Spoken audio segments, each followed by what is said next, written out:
Il faut maintenir une arme pointée vers cette cible, à 10 mètres, se concentrer, puis faire feu. Premières expériences de tir à balles réelles pour Cory.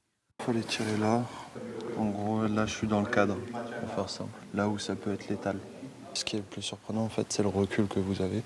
Puisque, vu que vous avez jamais tiré de base, tout simplement, c'est ce qui est le plus compliqué en soi, de savoir gérer le recul et, vous savez, l'axe de visée. Cet étudiant en STAPS de 24 ans hésite encore entre une carrière dans le civil ou faire de l'armée son métier. La réserve est donc une première expérience, motivée aussi par un contexte international tendu. J'aimerais bien défendre mon pays parce qu'il m'a défendu depuis que je suis tout petit et je lui dois au minimum ça. Après aussi, il y a juste les valeurs personnelles qui sont rentrées en jeu. Je veux protéger les miens, donc c'est-à-dire des Français, avant qu'il se passe quelque chose.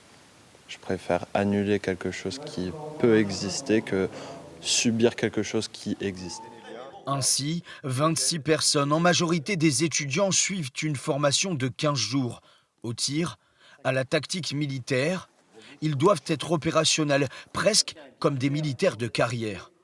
Ils vont, pour certains d'entre eux qui souhaiteront faire partie de l'UCT, donc de l'unité de combat terrestre du CRFR, ça leur permettront par la suite d'être employés pour pouvoir renforcer les effectifs des militaires d'actifs, renforcer les effectifs pour armer une mission comme Sentinelle, protection du territoire national ou autre, ou pour une mission autre. Une fois reçus, ces réservistes devront passer 90 à 120 jours par an dans l'armée, en majorité déployés au sein du corps de réaction rapide, basé à la citadelle de Lille.